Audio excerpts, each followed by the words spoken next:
Ya, oke. Selamat siang, shalom, sobat kompak, kompak lovers. Ya, senang sekali kami bisa kembali hadir di dalam podcast kompak siang. Ya, ruang di mana kita mendengar kisah nyata yang menguatkan iman dan membangkitkan pengharapan kita. Hari ini Senin 2 Juni 2025, tepat pukul 12.00 siang kita akan menyimak kesaksian yang luar biasa dari Pendeta Deborah Harita. Hamba Tuhan asalnya dari mana? Dari Jawa? Enggak. Asalnya dari Nias. Keren. Oke ya. Menarik ini hamba Tuhan ya. Ya, jadi sinilah. Jadi teman-teman yang saat ini sudah bergabung ya di podcast Kompak Siang ini ya, di virtual Zoom maupun ada yang menyaksikan di YouTube channel. Selamat siang semuanya ya. Kita ada setiap hari Senin sampai hari Rabu sajalah. Hari Rabu saja mulai jam 12 siang ya. Kesaksian bagaimana kita memuji dan memuliakan nama Tuhan saja yang ditinggikan ya. Kita ada setiap Senin sampai Rabu mulai jam 12 siang lewat Zoom ini, lewat Zoomnya yang sekarang ya.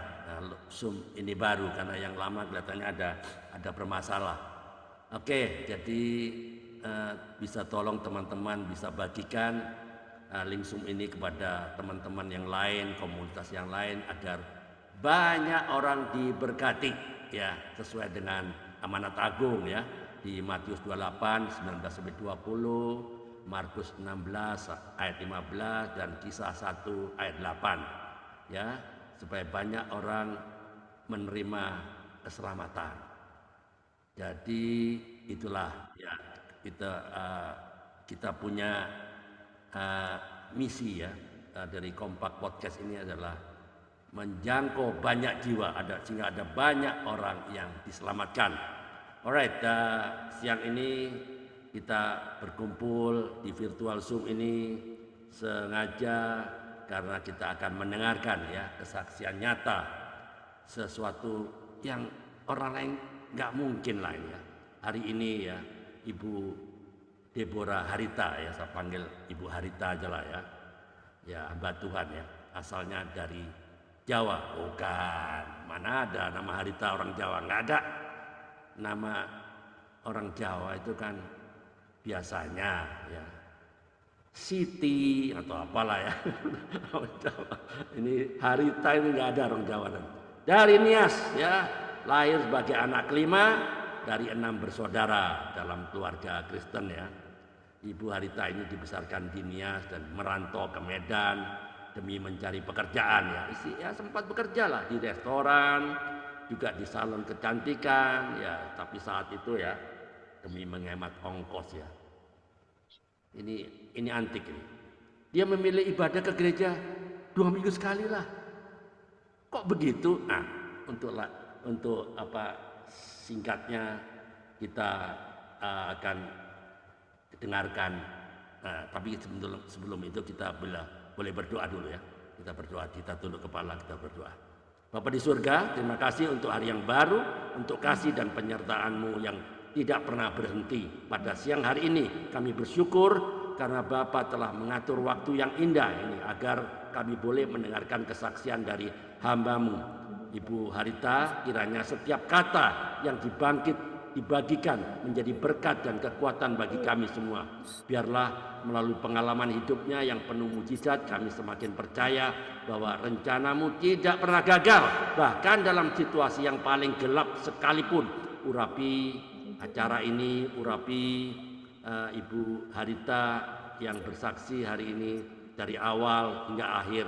Biarlah nama-Mu saja yang ditinggikan. Di dalam nama Tuhan Yesus Kristus kami berdoa dan mengucap syukur. Sama-sama boleh katakan amin. Oke. Boleh bisa tolong dimatikan dulu mikrofonnya ya. Nanti kalau memang ada yang ditanya baru dibuka. Kalau dibuka sementara saya berbicara, sementara yang bersaksi bicara, nanti mengganggu. Tolong dimatikan semua, mikrofonnya semua dimatikan. Alright, kita kembali ya ke Ibu Harita ya, Ibu Harita Deborah. Eh, ya setelah merantau ke Medan ya, setelah apa menyelesaikan sekolahnya ya SMA ya ke Medan ya luar biasa ya. Ya mau ke gereja nggak tiap minggu lah karena menghemat ongkos kan jauh karena harus berganti-ganti angkot kan. Ah 2 minggu sekali lah ya. Nah disinilah suatu hari ya musibah besar terjadi ya Ibu Harita mengalami kecelakaan fatal terseret loh di bawah mobil kijang ya terseret berapa meter 1 meter 2 meter enggak loh 50 meter tidak 300 meter wow 300 meter tuh jauh loh kalau lapangan sepak bola kan 100 meter ya enggak ini 300 meter berarti sepanjang 3 kali lapangan bola gimana rasanya bisa dibayangkan nggak kalau Anda semua ada di bawah kolong mobil diseret sampai 300 meter baru sopirnya sadar bahwa ada orang di bawah kolong mobil orang itu ada di sini sekarang Ibu Deborah Harita wow mantap ini bagaimana ceritanya sampai ibaratnya sampai dibawa ditolong di rumah sakit saya tidak bisa bayangkan orang diseret sejauh 300 meter di aspal berbatu-batu seperti apa waktu itu sudah tidak berbentuk lah 300 meter bukan cuma 1 meter 2 meter 300 meter lama nggak kira-kira lama lah jadi kira-kira bagaimana ya disinilah kesaksian dari Ibu Herita ya bagaimana dia mengalami peristiwa tragis sudah nggak berbentuk lah wajah kakinya juga hampir hancur-hancuran ya apa yang terjadi ya kita undang Ibu Herita saya masukkan dulu ya di apa di layar utama ntar saya masuk di layar utama mana dia oh nggak bisa oke dah very good oke selamat siang Ibu Herita apa Selamat siang, kabarnya Kak. apa kabarnya luar biasa Tuhan kabar baik, luar ya biasa. silakan Bu Harita. Apa yang terjadi waktu Ibu Harita? Ceritanya bagaimana kok bisa lagi ngapain kok di jalanan nggak lihat ya ada mobil gede segitu mobil kijang kan besar. Ya bukan mobil apalah ini kijang besar. Apa ceritanya Bu? Coba bisa ceritakan. Ya silakan. Ya, baik. Shalom, Bapak Ibu sering kekasih. Eh, Kesaksian saya pada siang hari ini, gimana saya bisa kecelakaan dan diselamatkan Tuhannya. Eh, Pada waktu itu, saya seperti yang tadi diceritakan oleh Pak Andre, bahwa saya merantau ke Nias, merantau ke Medan dari Nias. Ya, dan dulu saya itu termasuk anak yang rajin ibadah gitu. Lalu sesampainya saya di Medan tuh ada saudara yang bilang sama saya, Dek, kamu nggak usah tiap hari minggu ibadah, cukup sekali 2 minggu aja. Karena kalau tiap minggu habis ongkosmu, terus nanti kamu makan-makan lagi sama temanmu. Saya pikir ya juga ya, Masuk karena akal. waktu Ya itu ya oke lah. saya remaja ya, 17 tahun. Iya Ya, benar juga. saya pikir benar juga nih waktunya saya ngumpulin uang gitu. Karena saya punya cita-cita, nanti saya punya modal gitu. Nah, Oke. lalu Bapak Ibu sekalian kasih, tiba waktu itu hari Sabtu ya, saya main ke rumah teman, diajak tetangga, lalu sampai di rumah teman yang biasa kami ibadah minggu, ngomong ke saya, di besok seperti biasa ya, kami jemput kamu. Nah, saya teringat dengan kata-kata saudara saya bilang sama saya, jangan tiap minggu ibadahnya. Lalu saya bilang, ah besok saya nggak berangkat. Minggu depan aja ya. Ya. Oke, Lalu bentar, Bu, teman saya bilang, bentar Bu kamu Arita. kenapa begitu sih? Bentar Bu Arita. Ya, Bentar ya. Mungkin teman-teman belum kenal Bu Arita. Bisa perkenalkan diri secara singkat ya. Jadi Ibu Arita anak keberapa dari keluarga yang asal di Nias atau apa? Kan yang tahu kan saya. Teman-teman belum tahu nih siapa manusia satu ini kecelakaan diseret di bawah kolong mobil 300 meter masih ada di sini lagi. Nah, yang saya tahu kan cuman saya yang tahu karena saya yang audisi. Untuk masuk sini kan perlu audisi, ya enggak? Coba ceritakan coba secara singkat kepada teman-teman. Silakan. Ya, sebelum lanjut ya, silakan. gimana Pak? Sebelum, Ya, ceritakan secara singkat mengenai keluarga Ibu Harita itu anak keberapa. Karena yang tahu cuma saya. Ya, orang tua itu kan yang tahu. Teman-teman di sini nggak ada yang tahu siapa ini manusia satunya Harita. Nggak tahu. Coba ceritakan secara singkat aja. Ya, oke. Saatnya baik, kompak siang bicara. Silakan. baik. Shalom, Bapak Ibu saudara yang kekasih. Nama saya Deborah Harita. Eh, saya suku Nias asli, marga saya Harita, mama saya marga Lei. Saya anak kelima dari 6 bersaudara. Dan saat ini saya ada di Jawa Tengah, di Kabupaten Purbalingga, Banyumas. Eh, Suami saya orang Jawa, orang Sidareja. Tadi ada Pak Lukas ya, dari Sidareja. Eh, saya punya anak 3, eh, 2 cewek, 1 cowok. Ya, Hmm. Sekarang saya melayani di Gereja Misi Amanat Agung, Gereja GMAA. Iya. Ya. Oke. Bu, ini teman-teman kepingin tahu. Ya, Ibu, Ibu ceritanya kenapa ini kok di Medan lah, ya bikin cari kerja, oke cari kerja. Tapi kenapa kok bisanya Ibu Harita ini, Ibu Deborah Harita itu kok maunya ke Jawa? Ngapain? Ikut ke kota kecil lagi kan? Itu Purbalingga. Ya kalau kota kecil, ya kenapa nggak ke Jakarta kayak ke Bandung kayak apa yang menyebabkan Ibu Deborah Harita datang ke Jawa? Bisa cerita? Silakan.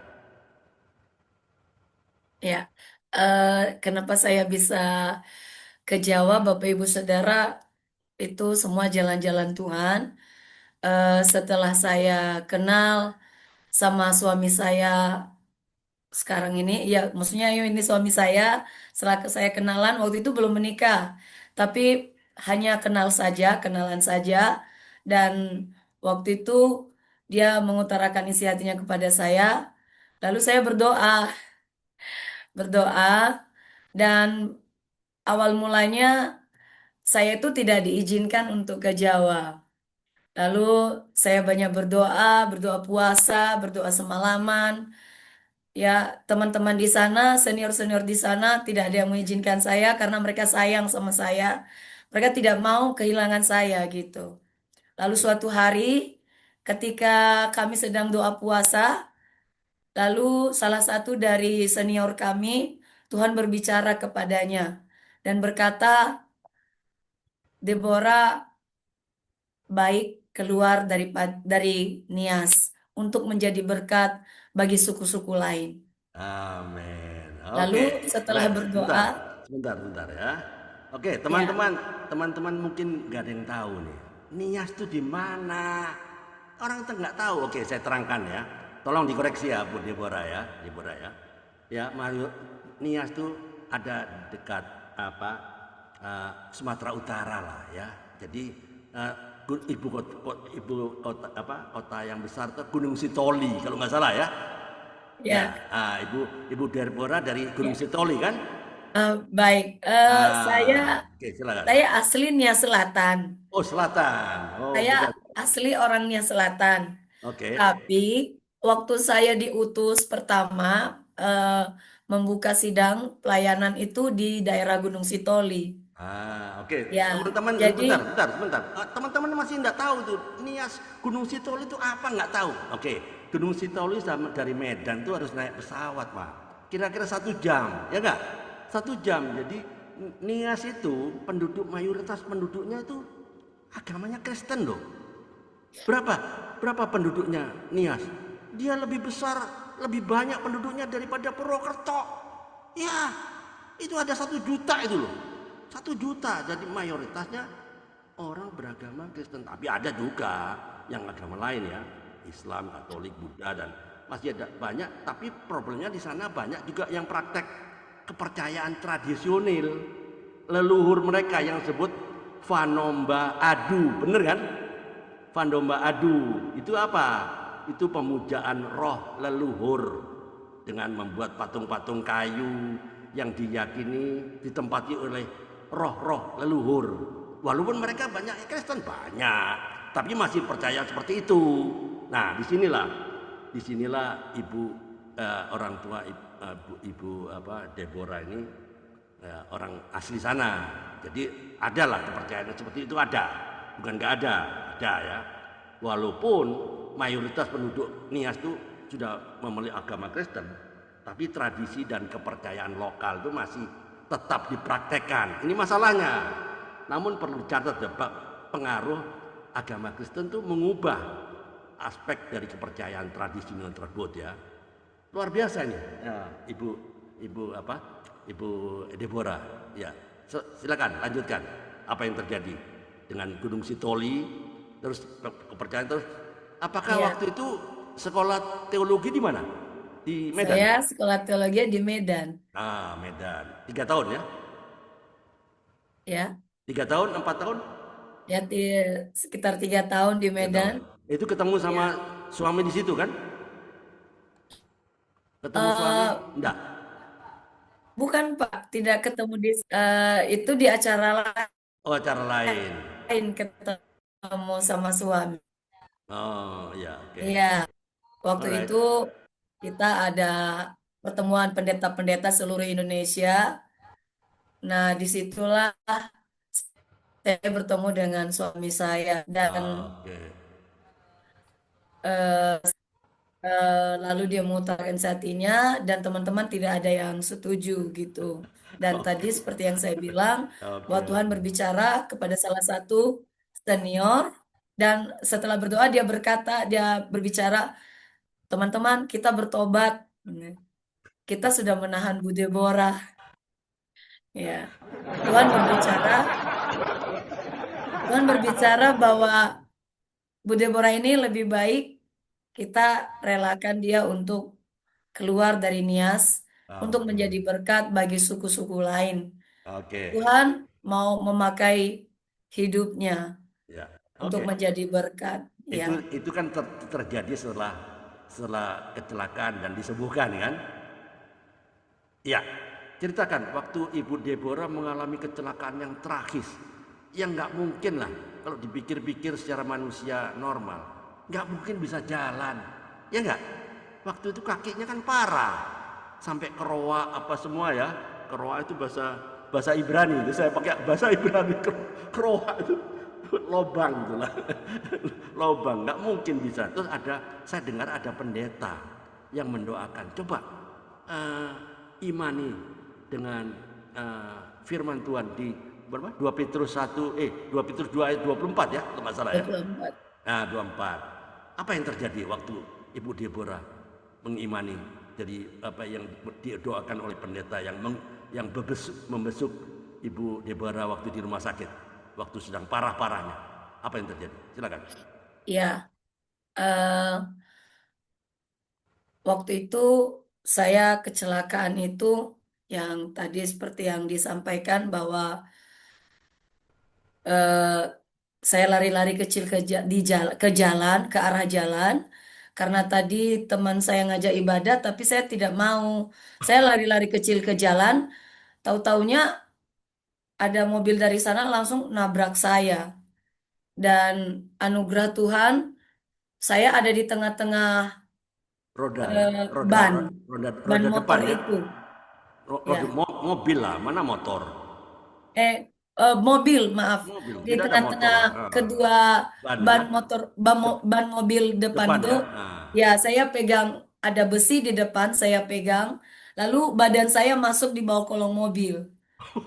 Dan saya waktu saya di dalam kolong mobil itu yang saya ingat ketika saya sadar bahwa saya ditabrak dan saya memegang besi di depan itu, lalu saya teringat dengan kata-kata saya sama teman saya katakan, besok saya tidak mau ibadah, minggu depan saya mau ibadah.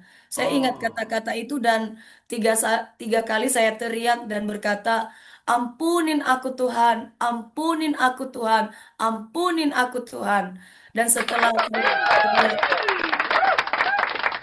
dan setelah saya berteriak 3 kali begitu, saya sudah tidak tahu lagi. Tahu-taunya saya sudah dikerumunin orang.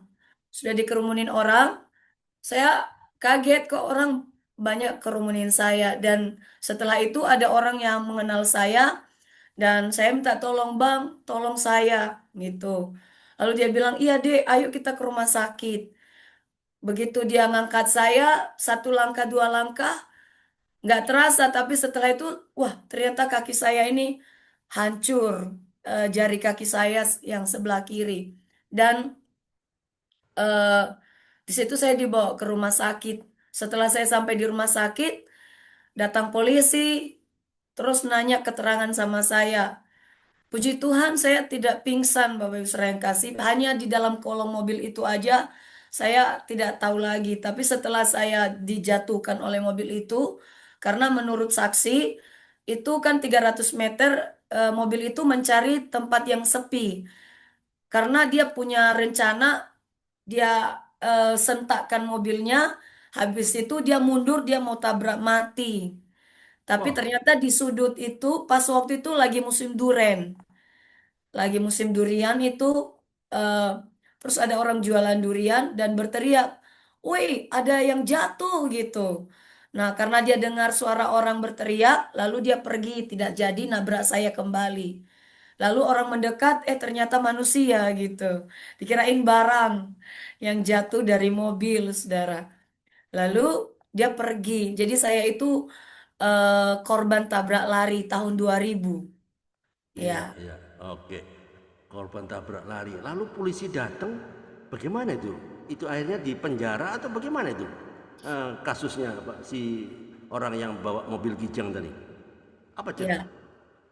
Waktu itu sebenarnya sudah ketemu mobilnya. Oh, dia Ya lari, karena sempat lari ya?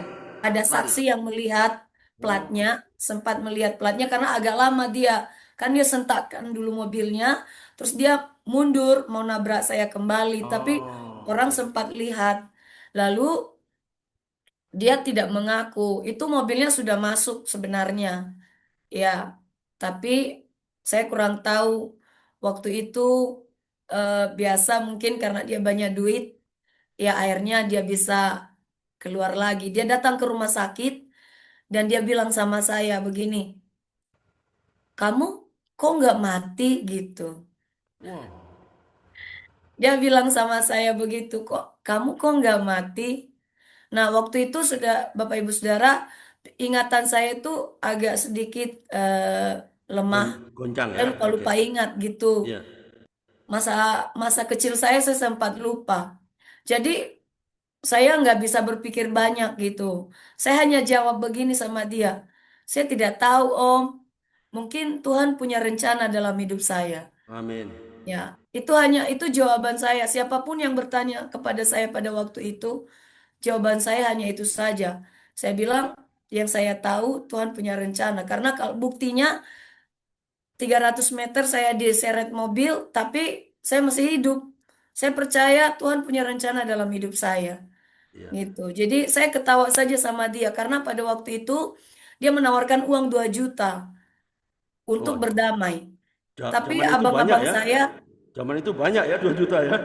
Tahun iya 90 menurut ya? dia uang 2 juta itu banyak. Tapi Oke. menurut abang-abang saya itu uang 2 Oh, juta tidak ada apa-apanya dibanding dengan parahnya iya, luka betul. saya gitu. Suka ya. Ya, jadi Lalu? abang-abang saya berencana membunuh dia gitu. Oh, Mau dibunuh Abang-abang dia. saya berencana kita bunuh aja dia gitu. Tetapi saya mohon-mohon sama keluarga saya, sama abang-abang saya bilang, Bang, kalau kalian membunuh dia, kalian masuk penjara. Iya. Terus siapa yang urus saya? Gitu. Siapa yang urus saya? Kalau saya masih hidup, siapa yang urus saya? Lalu, kalaupun saya mati, karena saya ini sekarang antara hidup dan mati. Kalau saya mati, roh saya tidak tenang karena kalian di penjara. Kalian akan susah. Tetapi permintaan saya, biarkanlah dia. Ya, biarkanlah dia. Kalau dia tidak bertanggung jawab, biarkan saja. Ya, itu nanti malah rugi besar kalau kalian melakukan kejahatan. Dan puji Tuhan, abang-abang saya, keluarga saya mendapatkan hal itu. Ya, dan seperti yang saya katakan tadi, setelah saya sampai di rumah sakit, polisi datang ke rumah sakit dan bertanya kepada saya, gimana tadi ceritanya, Dek? Ditanya polisi. Lalu saya cerita, tadi gini, Pak, saya jalan-jalan dari kecil, lalu saya ditabrak mobil. Mobil apa? Mobil Kijang. Tahu platnya? Nggak tahu, saya bilang. Terus karena saya ngomong seperti itu, polisinya bilang sama saya begini, udah Dek, jangan ngomong lagi, katanya gitu. Karena katanya waktu itu wajah saya hitam. Mungkin panas di kolong mobil ya, hitam. Lalu bilang polisinya nggak usah ngomong, terus bilang sama orang di situ, ini kayaknya bukan dia yang ngomong, karena dengan kondisinya begini nggak mungkin dia ngomong, masa dia nggak bisa pingsan, sepertinya roh-roh orang mati yang meninggal di situ itu yang bicara. Iya, iya. Ya oke. Masuk Karena akal, masuk akal. melihat kan Iya. kepala saya juga ada yang luka, jadi banyak darah, muka saya mungkin karena panas di bawah kolong mobil, jadi katanya Hitam. merah hitam gitu, mata saya Oh, merah gitu, bola mata oke. saya itu merah. Jadi mereka tidak yakin kalau yang berbicara itu adalah Manusia ya? saya, padahal itu saya Manusia. benar Bapak Ibu Saudara. Saya Oke, sadar, oke. itu saya ingat polisi itu dua orang gitu, bapak-bapak dua orang gitu. Ya Oke. mungkin sekitar umur 45 tahun atau 50-an tahun umurnya. Saya ingat benar, tapi mereka tidak yakin. Keluarga saya juga jadi ikutan gitu. Mereka bilang, udah dek, jangan ngomong lagi, diam aja gitu. Karena mereka percaya itu kata-kata orang di situ itu orang polisinya, karena di daerah itu banyak yang mati gitu. Barusan ada yang kecelakaan langsung mati. Ini 300 meter nggak mati gitu. Oke. Ya, begitu Bapak Ibu. Oke. Berarti akhirnya bagaimana? Itu orang yang penabrak nggak diusut secara hukum nggak? Atau dibiarkan begitu saja? Atau bagaimana? Secara Ya, nggak masuk akal ya? Ya oke. ya, Silakan. dia tidak mengaku, Pak. Dia tidak mengakui kesalahannya. Tapi memang curiga kenapa dia menawarkan perdamaian 2 juta kalau bukan dia, Ah, gitu. iya iya iya. Tapi waktu itu dia kuat, dia banyak uangnya. Bukan seperti sekarang, Pak. Masyarakat kecil diperdulikan gitu. Ya, Oke. kalau dulu kan kalau banyak uang ya dia menang gitu. Ya, mungkin seperti itu pemikiran saya pada waktu itu karena jujur saya tidak banyak berpikir tentang hal itu. Saya berusaha untuk tidak apa ya, puji Tuhan, anugerah Tuhan, saya tidak benci, saya tidak dendam gitu. Saya percaya bahwa setiap orang itu memiliki upah masing-masing dari Iya. perbuatannya. Oke Ya, oke. jadi saya Alright. tidak marah gitu. Oke. Walaupun Oke. saya cacat gitu. Ya, Ya. em, tadi Bapak bertanya bagaimana saya bisa sembuh, bisa Ya. diselamatkan, Alright. gitu. Oke. Nah, setelah saya di rumah sakit beberapa bulan, sekitar 3 bulan saya tidak bisa duduk, tidak bisa berdiri, apalagi berjalan. Lalu di rumah sakit itu saya diizinkan Tuhan bertemu dengan seorang pelayan Tuhan. Oke. Datang mendoakan saya. Waktu itu yang bawa abang ipar saya. Lalu dia mendoakan saya dan memberikan saya kekuatan, ya, memberikan saya kekuatan dan eh, dia berkata kepada saya, Dek, kamu lihat dengan iman, kamu tutup matamu dan kamu bayangkan kamu berdiri dan berjalan. secara manusia saya ketawa gitu. Wah, bagaimana berjalan duduk aja nggak bisa gitu. Ya, lalu tapi karena saya tahu firman Tuhan, tahu saya anak Tuhan gitu, saya percaya aja. Saya katakan baik Kak gitu. Saya belum tahu bilang amin amin dulu. Saya cuma taunya iya Kak, baik Kak gitu. Lalu dia suruh saya praktekkan tutup mata dan eh, bayangkan kamu berdiri dan berjalan pergi ke mall, ya. Pergi ke mall. Saya ketawa. Saya ketawa, wah, saya jalan-jalan ke mall gitu dengan seperti ini. Itu adalah sesuatu hal yang luar biasa yang besar gitu. Tapi saya lakukan aja, Bapak Ibu yang kasih. Ya, lalu dia kasih saya ayat firman Tuhan dari 1 Petrus 2 ayat 24. Oke, Itu sebentar, saya sebentar. ucapkan, dia suruh Ya, saya ucapkan tiap hari. ya, sebentar, Ya, sebentar, Bu, Bu Deborah Herita ya. Teman-teman, disinilah ya keajaiban mulai terjadi dengan iman ya. Si hamba Tuhan yang besuk tadi di memberikan suatu firman Tuhan. 1 Petrus 2 ayat 24. Oke, ya teman-teman yang pintar mencatat. Kalau nggak pintar nggak usah mencatat. Silakan. Kalau yang pintar silakan mencatat. 1 Petrus 2 ayat 24. Saya bacakan ya. Ia sendiri telah memikul dosa kita di dalam tubuhnya di kayu salib supaya kita yang telah mati terhadap dosa hidup untuk kebenaran. Oleh bilur-bilurnya kamu telah sembuh. Nah ini firman ini yang diperkatakan untuk direnungkan, diimani oleh Ibu Deborah Harita supaya tutup mata dan mencoba melangkah. Pada awalnya pasti tidak bisa, ya enggak? Lalu apa yang terjadi setelah Ibu Deborah mengimani firman 1 Petrus 2 ayat 24? Silakan. ya. Eh, pada waktu itu keluarga saya sedang siap-siap untuk beli kursi roda sama saya. Karena kata dokter, eh, kamu bisa jalan gitu, tapi pemulihannya bertahun-tahun. Lalu disarankan kepada keluarga saya untuk beli kursi roda, supaya saya bisa eh, nanti kalau pulang, saya di atas kursi roda. Nah, pada waktu itu teman saya yang sangat dekat dengan saya, dia datang ke rumah sakit dan mungkin karena dia apa ya sayang sama saya. Lalu dia bilang sama saya, wah Di, kamu akan hidup di atas kursi roda gitu.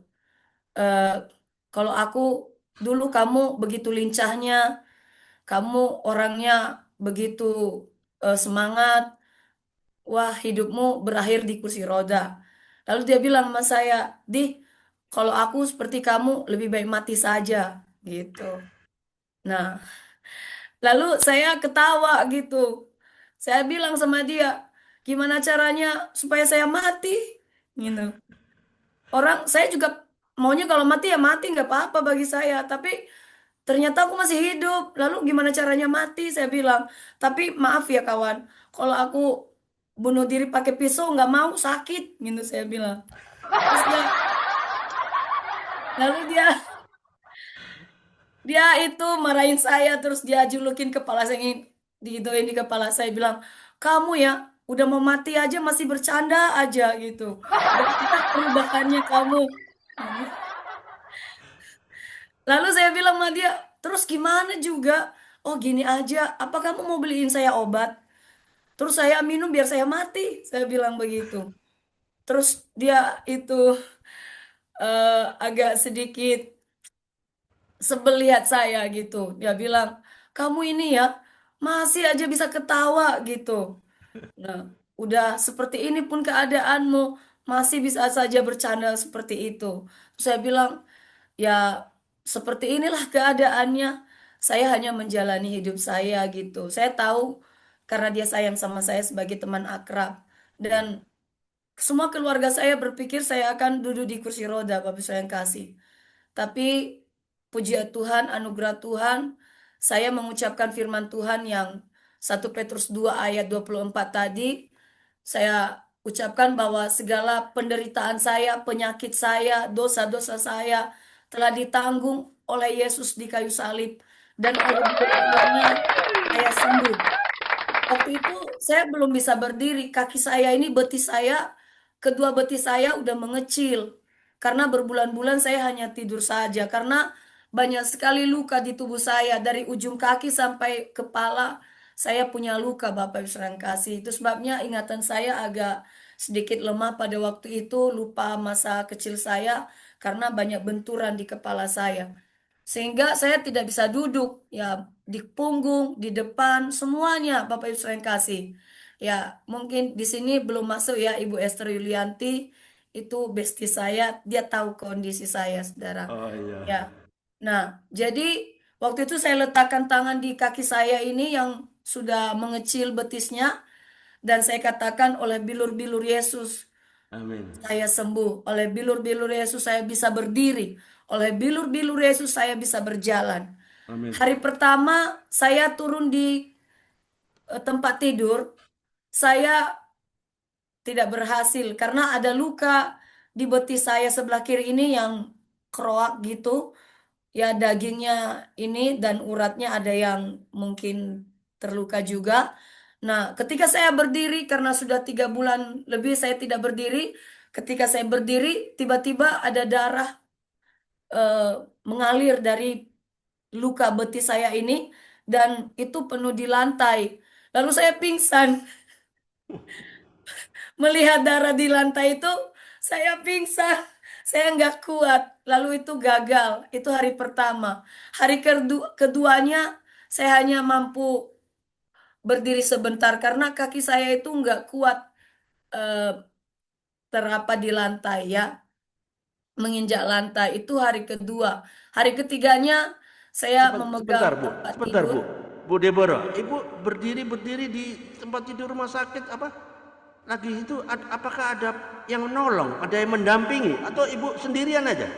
Eh, Mama saya ada di situ tapi tidak megang Ah, saya karena oke. mama saya kan hanya melihat saya aja, dia tidak tahu apa yang saya lakukan. Oh, oke. Jadi tidak ada yang Lalu memegang tangannya atau apa membimbing, nggak ada? tangan saya Wah, tidak dipegang. Saya mempraktekkan sendiri. sendiri. 1 Petrus 2 ayat Ya, 24 itu ya. ya. Oke. Saya juga tidak ngomong sama mama saya. Oh, Nah, oke. terus apa namanya? Tapi perawat yang melihat memarahi saya gitu. Perawat melihat saya, marahin saya, Iya. bilangin, awas kamu ya, jangan turun lagi. Nanti kalau kamu terjadi apa-apa, tidak ada yang bertanggung jawab sama kamu. Gitu. Nah, Iya, iya. Oke, tapi ya, masuk akal lah. Masuk akal dari perawat ya. Nggak mungkin lah dua kaki sudah invalid lah. Nggak apa, nggak, nggak normal kan invalid kan dua kaki mau mencoba berjalan sendiri tanpa terapi tanpa ya masuk akal. Nasihat dari perawat ya. Lalu eh, apa yang terjadi? mungkin mungkin perawatnya udah bosan kali lihat saya, Pak, karena saya udah berbulan-bulan di situ.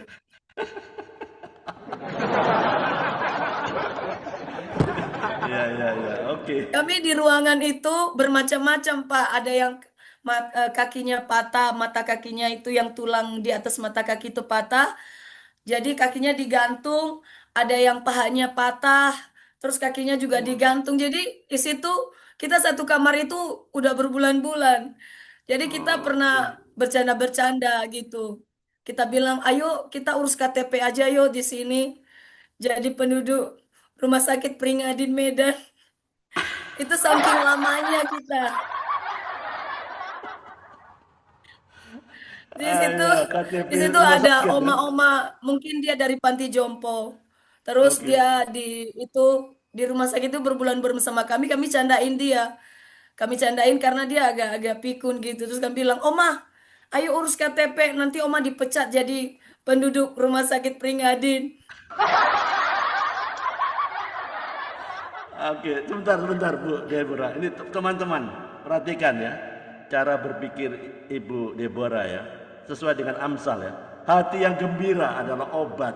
Ya, itu loh, di sinilah. Ya tetap Iya. dia tetap walaupun dengan kecelakaan yang parah ya. Dua kakinya parah dan pikirannya juga ngelantur kemana-mana, tapi dia tetap gembira. Disinilah ada yang ada sesuatu yang kita belajar sini. Oke, lanjut. Apa yang terjadi setelah Ibu Deborah Harita berjalan akhirnya berhasil tuh, kira-kira prosesnya berapa bulan? 1 bulan, 2 bulan, atau berapa? Gimana Pak? Akhirnya kan Ibu Deborah bisa berjalan. Itu prosesnya bisa berjalannya setelah melalui berapa bulan? 1 bulan, Oh, 2 bulan, proses atau saya berjalan itu tidak berbulan-bulan, Pak. oh, Maksudnya setelah saya praktekkan firman itu, beberapa kali, keempat kalinya saya bisa memegang tempat tidur dan keliling tempat tidur. wow, Ya, itu kira-kira berapa minggu? 1 bulan? tidak, Pak. Itu yang hari keempat. Wah, hari keempat sudah bisa. Padahal kedua betis itu lobang semua itu ya. Ya, itulah Wow, ajaibnya Tuhan dan coba luar ya, biasanya. perhatikan Setelah saya teman-teman ya. setelah saya bisa berdiri di tempat tidur itu, Bapak Ibu Saudara yang kekasih, biasanya kalau pasien berjemur dikasih kursi roda ya Bapak Ibu Saudara. Ya, oke. Tapi beda dengan saya tidak dikasih kursi roda pada waktu itu. Saya lupa alasan, sepertinya katanya nggak ada kursi roda atau gimana gitu. Yang pasti saya tidak dikasih kursi roda oleh suster. Tapi tahukah Bapak Ibu Saudara apa yang dikasih sama saya itu biasa kalau buat tempat makanan itu apa namanya Pak Ibu, rak-rak itu. eh Ompreng, ompreng kah? Tempat makanan ya, ompreng yang aluminium ada itu. yang biasa untuk kalau ngantar makanan ke pasien gitu.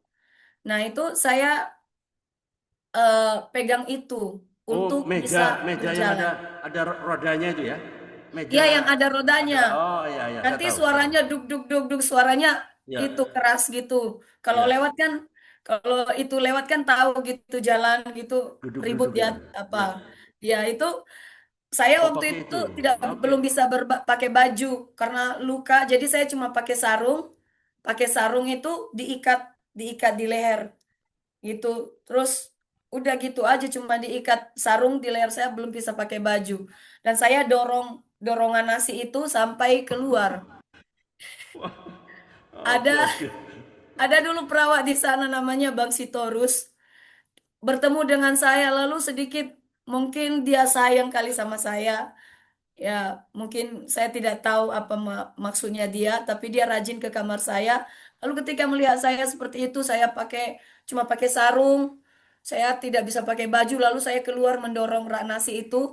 Terus dia marahin saya, dia bilang gini sama saya, "Dek, kenapa kamu berjemur dan mendorong itu Rak, rak itu, tempat rak. itu?" Dia bilang sama saya.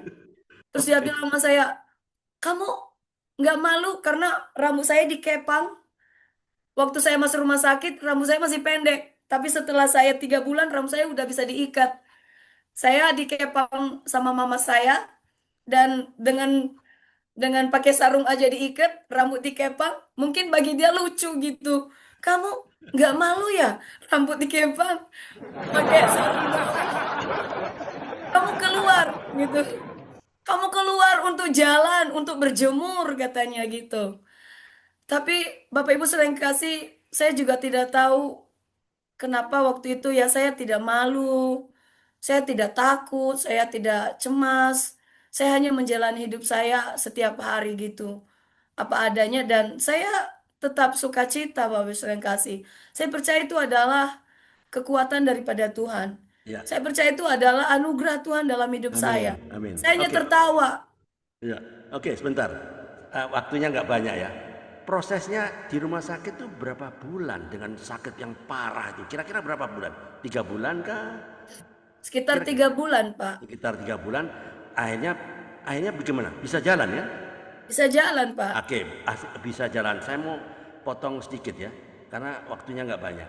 Karena saya harus memberikan kesempatan untuk teman-teman yang mau bertanya.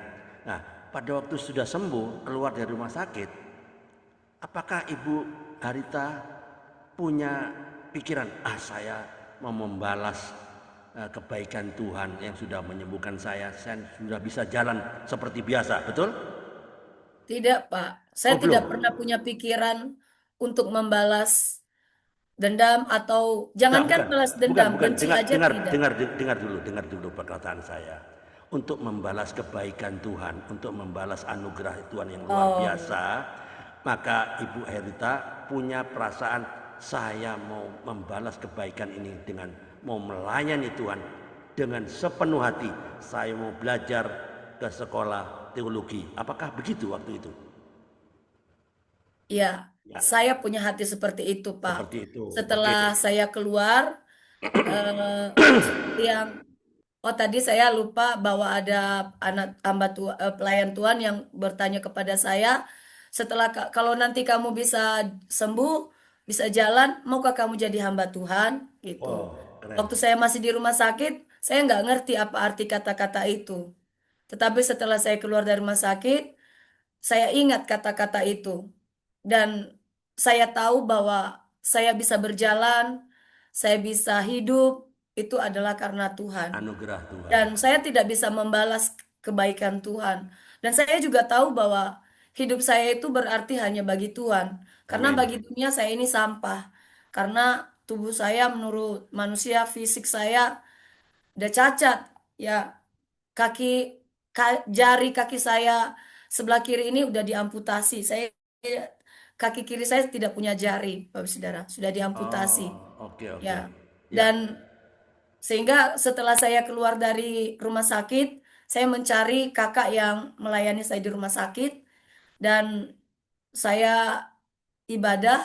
Disitulah awalnya saya mengalami Tuhan secara pribadi. iya, Dan berjalannya waktu, saya bertumbuh dan saya menyambut panggilan Tuhan. iya. Panggilan Tuhan untuk menjadi hamba Tuhan.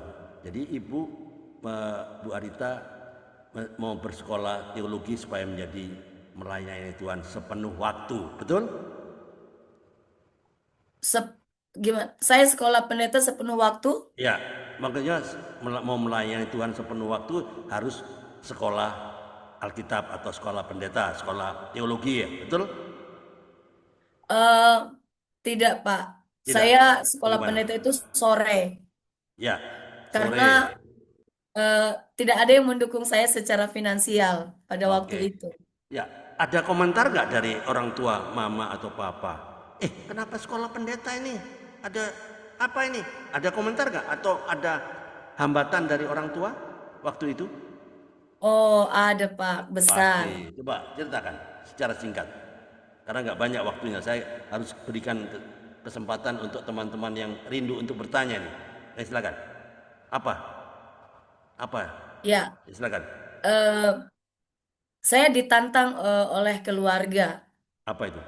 eh, karena mereka tidak setuju kalau saya sekolah pendeta. Jadi sampai keluar kata-kata begini, udah diurus, udah hidup, tapi nggak nggak tahu balas budi gitu. Ya, ya. Oke, masuk akal. Lalu kenapa Ibu Deborah Harita tetap bersikeras untuk saya mau sekolah pendeta? Apa yang menyebabkan? Apa dorongan siapa itu? Ataukah yang dorongan hamba Tuhan yang tadi yang besuk selama Ibu Deborah di rumah sakit? Atau bagaimana? Silakan. Tidak, Pak. Apa Saya itu? tetap untuk melayani Tuhan, jadi hamba Tuhan itu bukan karena motivasi manusia, tapi dari diri saya sendiri karena saya mengasihi Tuhan. Saya mau menyenangkan hati Tuhan dalam hidup saya. Itu Ya. sebabnya dulu saya pernah berpikir untuk tidak menikah. Saya mau hidup Oh, menyenangkan hati Tuhan saja. iya, iya. Oke. Iya. Ya, sebentar. Saya mau flashback ya. Saya mau iris tipis-tipis ya. Saya mau iris setajam silat ini ya. Sekarang pertanyaan saya tolong dijawab. Kira-kira Bu Deborah Harita ya, jawab pertanyaan saya dengan jujur ya. Jawab. Dengar baik-baik pertanyaan saya.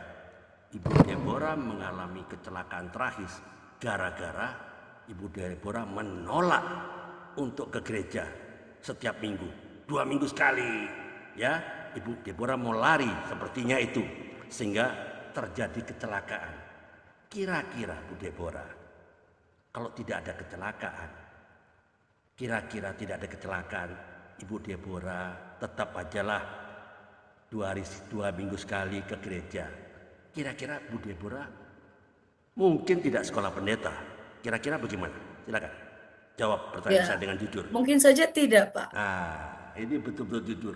Justru cara Tuhan ini memang cara Tuhan yang sepertinya tidak masuk akal. Diproses sedemikian rupa lewat padang gurun, lewat training centernya Tuhan. Diproses dengan apa? Masuk di kolong mobil Kijang, diseret 300 meter. Itulah proses dari Tuhan. Sehingga inilah pembentukan karakter. Sehingga Bu Deborah masuk ke sekolah pendeta walaupun ditentang oleh orang tua. Betul? Ya, Nah, terima ya. kasih jawaban jujur ya. Oke, sebentar saya kasih kesempatan untuk teman-teman. Mungkin ada yang bertanya, silakan buka mikrofon bertanya. Cepat, karena waktunya nggak banyak. Silakan, buka mikrofonnya. Iya, saya Pak Andre. Oke, alright. Silakan, Mama Ita dari Depok. Silakan. Iya, salam kenal Bu Deborah dari Salam kenal. Depok dan teman-teman semuanya di Kompak Siang ya. Ya, saya takjub lah dengan pekerjaan Tuhan yang Tuhan buat untuk Bu Deborah gitu ya. Di mana Bu Deborah sebenarnya hamba Tuhan. Sebenarnya dari awal itu sudah hamba Tuhan. Amin. Cuman Bu Deborah belum mantep lah. Masih ya menimbang-nimbang apa iya atau tidak, tapi pelayanan jalan terus gitu loh. Ya saya ya itulah Tuhan kita, Tuhan yang baik. Ya dia ikutin perjalanan Ibu sehingga Ibu bisa ya sampai saat inilah terjadi hal-hal yang takjub gitu. Pertanyaan saya begini, Bu. Ibu kan menikah dengan orang Jawa ya, Bu ya? Iya, Bu. Nah, menikahnya itu Ibu waktu di kampungnya Ibu di mana tadi? Gunung Sitoli atau Nias Nias gitu Selatan, ya? Pak, Bu. Nias Iya, di Selatan. Nias ya. Nah, itu Ibu menikahnya di situ atau bagaimana? Tidak, Bu. Saya menikah di Purbalingga. Oh, Di jadi Jawa, di Jawa, dari Jawa ke Jawa Jawa. ya. Ya, di Itu Jawa, ketemu di Jawa. ya. Oh, Oh, Jawa. Jadi Ibu datang dari Nias ke Pulau Jawa sendiri. Iya, sendiri, Bu. Ya, Tapi atas sendiri. rekomendasi pusat. Oh, atas rekomendasi pusat. Terus ketemu dengan suami Ibu di situ, menikah di situ ya. Tidak, Nah, Bu. Ketemunya oh, di Medan, Bu. Pas acara hamba-hamba waduh. Tuhan. ketemu di Medan. Ini Iya, suaminya pendeta ketemunya di ini. Ceritanya Medan. panjang. Oh, ketemunya di Medan. Jadi Ibu eh, dari Nias ke Medan dulu gitu ya. Dari Medan, Baru diutus ya. ke Nias lagi. Oh, balik lagi ke Nias, Ya, baru ke Pulau Jawa gitu. ya benar. Betul. Nah, Saya waktu ke Pulau, melayani 11 tahun di Nias. Setelah udah buka sidang sana, saya tinggalkan pelayanan di sana. Saya diutus lagi ke Jawa. ya, nah ketemu suami di Pulau Jawa ya. Nah, disitulah problemnya dengan masalah-masalahnya di Pulau Jawa ya, di Banyumas itu ya Bu ya. Tapi Ibu udah pelayanan. Saya kagumnya begini loh Bu. Memang Ibu tawar menawar. Hati Ibu masih pikiran Ibu nggak fokus. Tawar menawar apa kata orang, bukan apa kata Tuhan atau firman Tuhan. Walaupun Ibu udah melayani, apa kata orang hanya karena apa? Ya jangan 2 minggu sekali deh, kan ongkos, sayang ongkos gitu. Padahal Ibu, padahal kita tahu Tuhan kita Tuhan,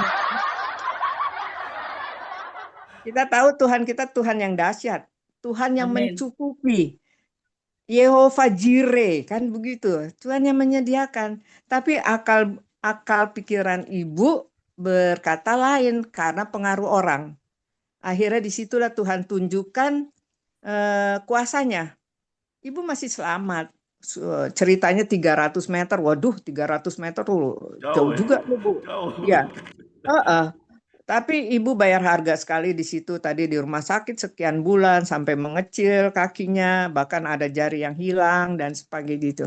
Tapi itulah proses Tuhan sehingga Tuhan menyatakan kebesarannya, kuasanya, sehingga ibu sembuh. Nah, disitulah ibu sembuh terus melayani Tuhan.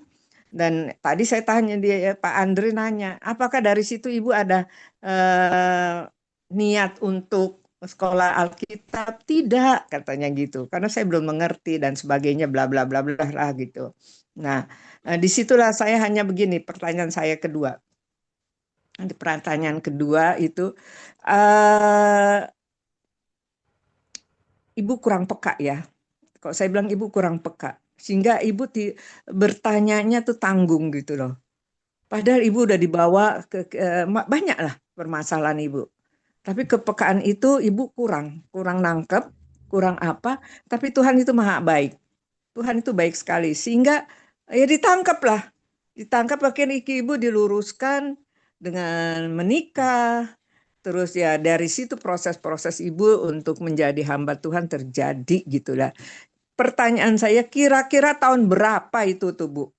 Panggilan yang sesungguhnya itu. Ya, baik.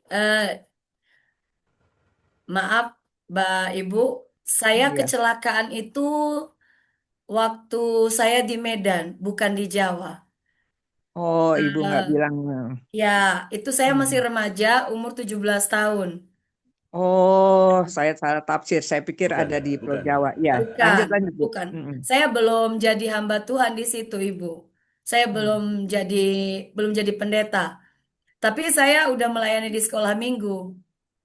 Ya, jadi eh, saya merasakan panggilan Tuhan itu yaitu setelah saya keluar dari rumah sakit, terus di sana saya setelah keluar dari rumah sakit, saya mencari pelayan Tuhan yang melayani saya di rumah sakit dan saya beribadah dan setelah beberapa bulan kemudian saya merasakan bahwa saya mau menyenangkan hati Tuhan.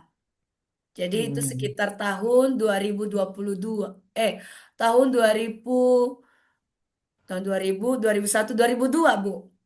Nah, belum lama ya Bu ya. Belum Ya, lama belum lah, lama. cara 2-3 tahun gitu ya. Itu panggilan sesungguhnya ya. Ya. Itu. Nah, itu sudah di Pulau Jawa, di Banyumas, begitu. Belum, Bu. Tahun 2002 itu saya masih di Medan. 2022 Ibu tadi Bukan katakan. 22, tahun 2002. Hmm. Saya kecelakaan tahun 2000. Tahun Oh, 2000. gitu. Itu Iya. saya masih ingat tahun 2000 bulan November. Oh, oke. Jadi saya ralat lagi ya pertanyaan saya. Jadi Ibu sesungguhnya sudah melayani, benar-benar melayani pas sudah menikah ya Bu ya? Iya, setelah menikah. Sebelum menikah, Menikah. Bu. Sebelum menikah saya sudah Sekolah menjadi minggu, sekolah minggu. pendeta di Nias. Hmm. Ya. 11 Tahun tahun tahun saya berapa? merintis. Oh, gitu. Oh, merintis ya Bu ya. Jadi Iya, ya udah Pulau Nias. perintisan itu kolonial sampai problem-problem kecelakaan itu dulu ya Bu ya. Dulu ya Iya, ya ya. Nah, sekarang Ibu ada di Banyumas kan? ya di Purbalingga, Bu. Di Purbalingga, ya. Purbalingga. Mulai 17 tahun berapa 17 tuh Bu? kilo. Mulai. Saya di Purbalingga tahun 2016. Oh, cukup Desember lama ya. 2016. Oh, cukup lama sampai sekarang. Iya, Sampai sekarang melayani di Tuhan Purbalingga.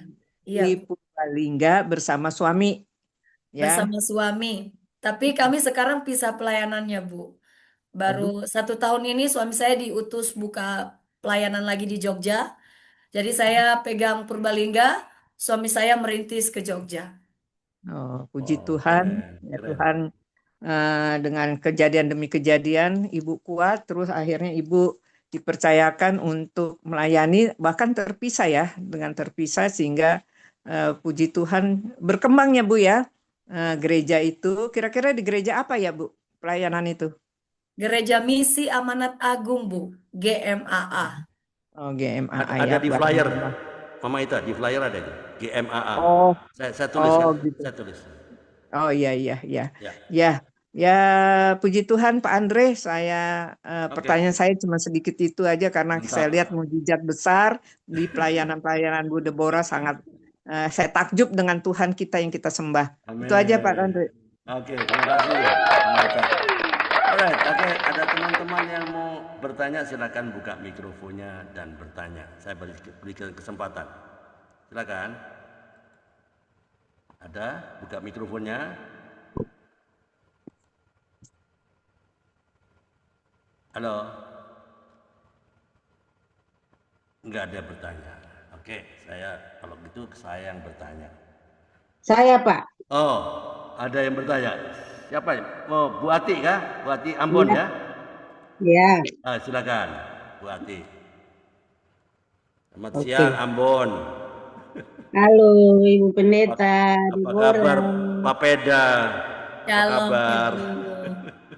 Ibu Pendeta Deborah, kami satu komunitas, Pak, MDHI.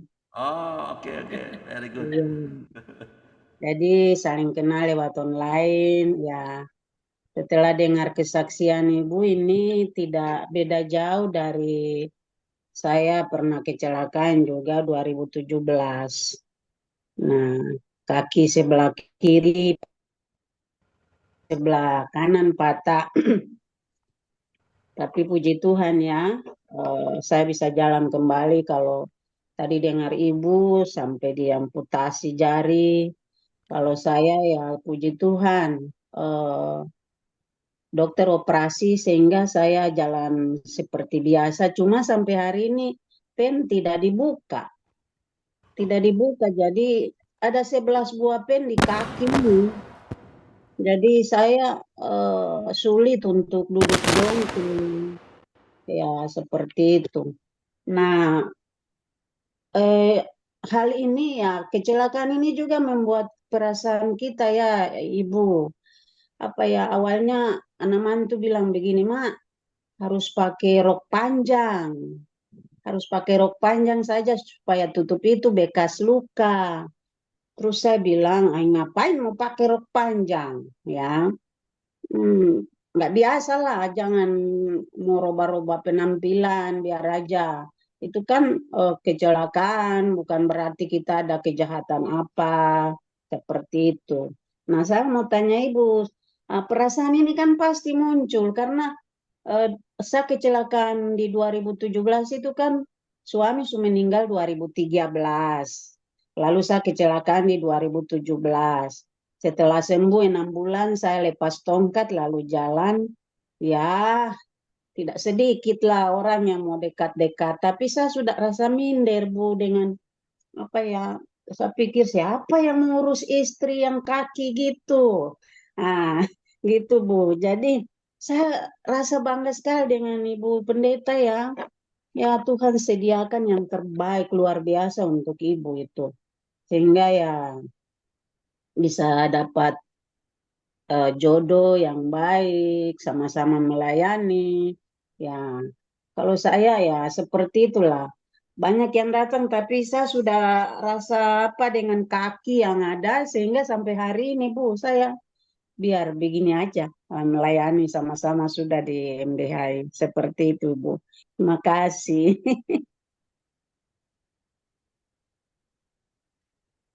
Halo? Iya. Oh, maksudnya timbul perasaan gitu ya Bu ya? Iya. Oh, eh, iya Bu. Jujur, setelah saya sembuh, melihat apa namanya kaki saya yang sudah diamputasi jarinya sehingga saya tidak punya jari lagi yang sebelah kiri. Saya tidak bisa pakai sendal jepit. Terus di Hmm, betis saya ini dua-dua betisnya ada luka gitu. Ada bekas luka maksudnya ini di sini di sini semua banyak luka dan susah hmm, untuk ditutupin. Yang beruntung tuh wajah saya aja.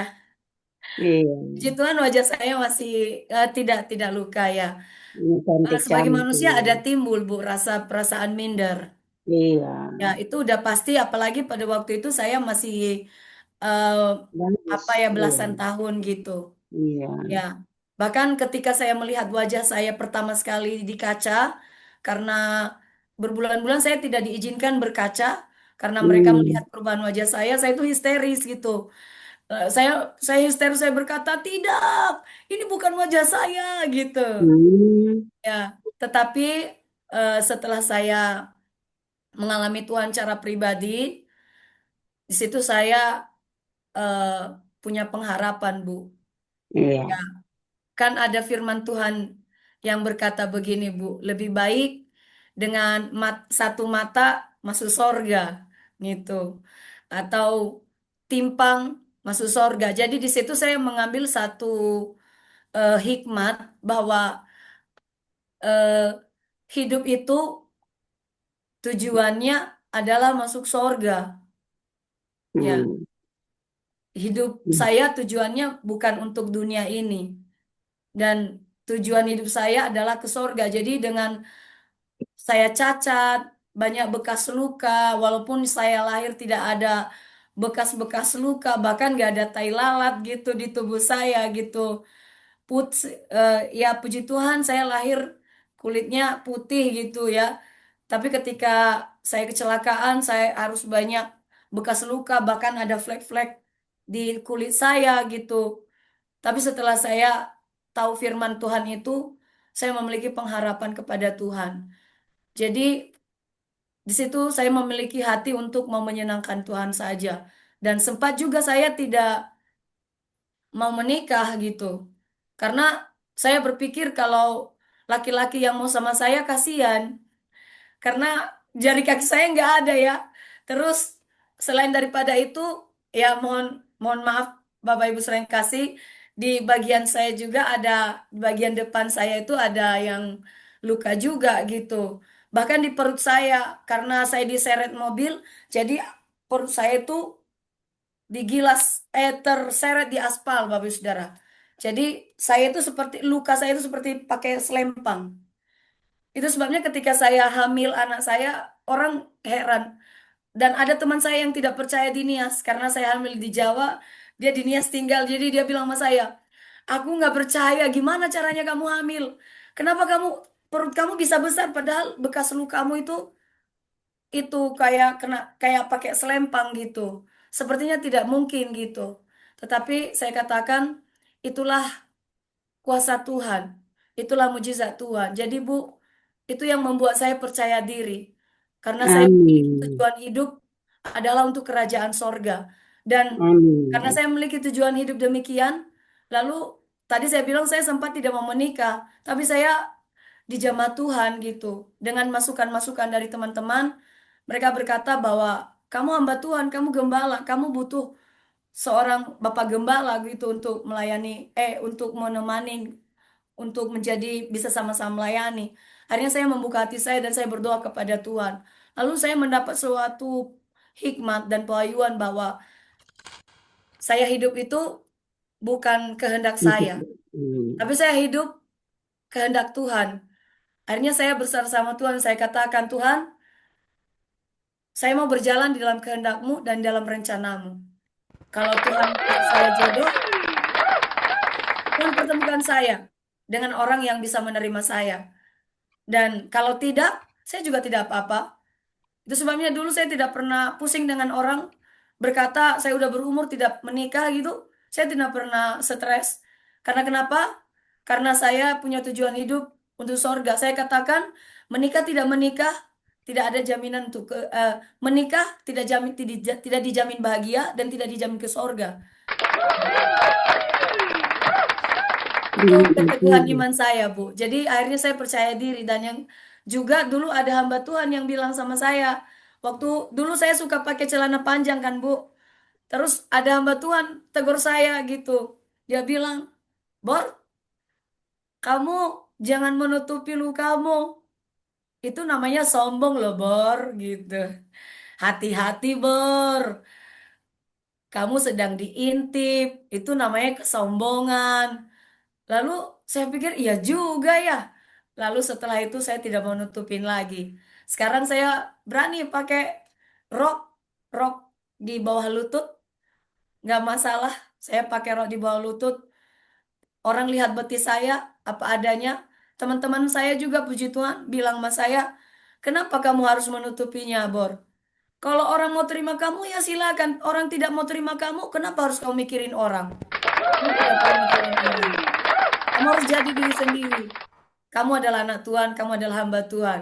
Kamu baik, kamu cantik gitu. Teman-teman saya bikin kasih saya support dan puji Tuhan itu yang membuat saya percaya diri, Bu. Sampai hari ini saya memandang Hmm. Tuhan, tidak memandang kepada manusia. Kalau saya pandang kepada manusia, rasa minder itu menekan, menekan jiwa kita, Bu. Sesuatu Hmm. bahkan bisa membuat kita kepahitan gitu. Seperti saya dulu, orang-orang sering mengejek saya dan berkata begini, siapa yang mau sama dia? Kaki cacat, perutnya luka, buah dadanya dipotong sebelah gitu.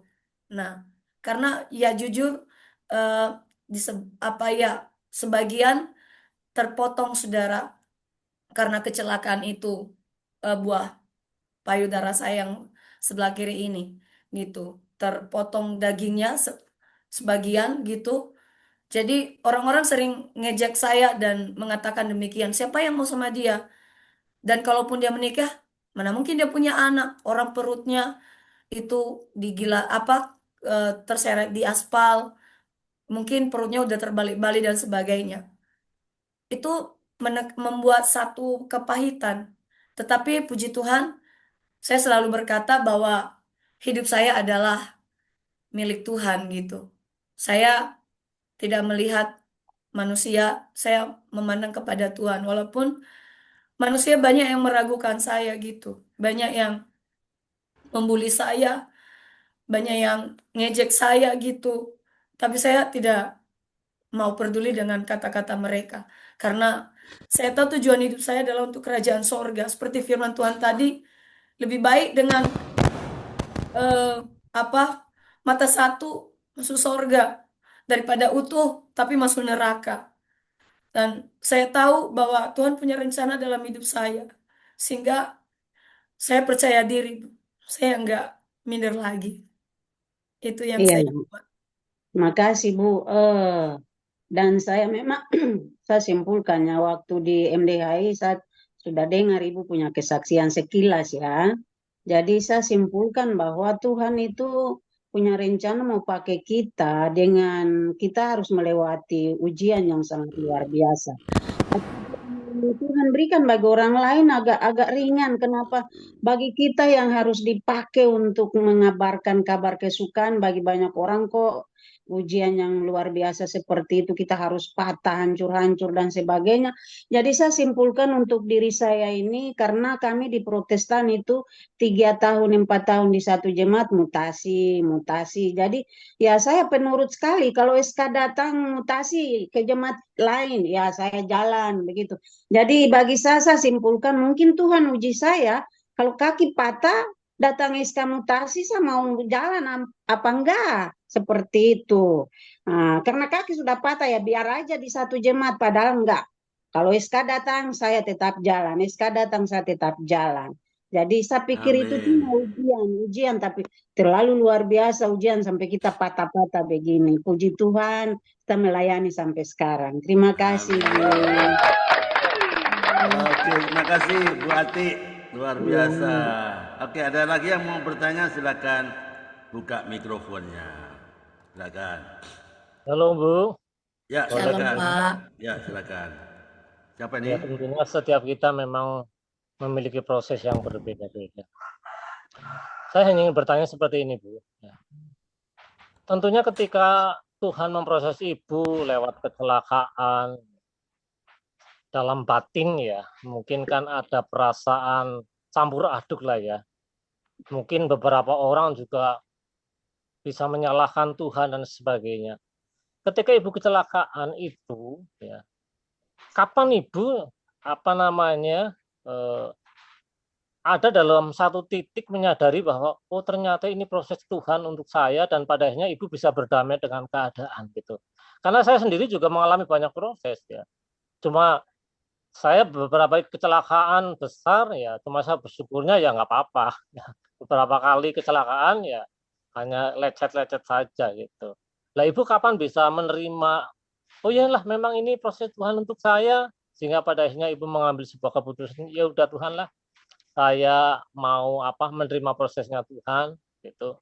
Sehingga ibu pada akhirnya ya sudah, kepercayaan diri ibu boleh menjadi pulih kembali, sehingga pada akhirnya mungkin dampak dari kecelakaan itu dengan segala kekurangannya itu nggak mempengaruhi ibu untuk ibu terus melangkah dan berkarya untuk Tuhan, Bu. Terima kasih.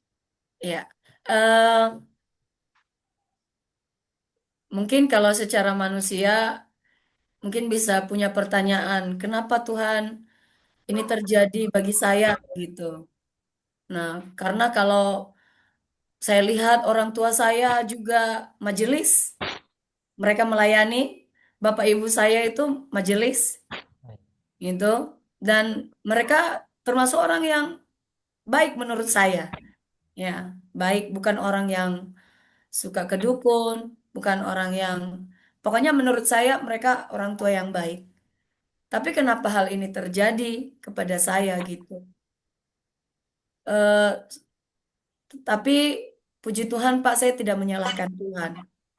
Karena seperti yang saya katakan tadi, waktu saya ada di bawah kolong mobil itu, saya ingat kata-kata saya kepada teman saya berkata, besok saya nggak mau ibadah minggu ya, minggu depan. Gitu. Dan di bawah kolong mobil itu saya ingat kata-kata itu dan saya tahu itu adalah salah, Pak. Dan saya berteriak, ampunin aku Tuhan, ampunin aku Tuhan sampai 3 kali. Di situ saya sadar bahwa Tuhan baik pada saya. Tuhan sayang sama saya. Tuhan punya rencana dalam hidup saya.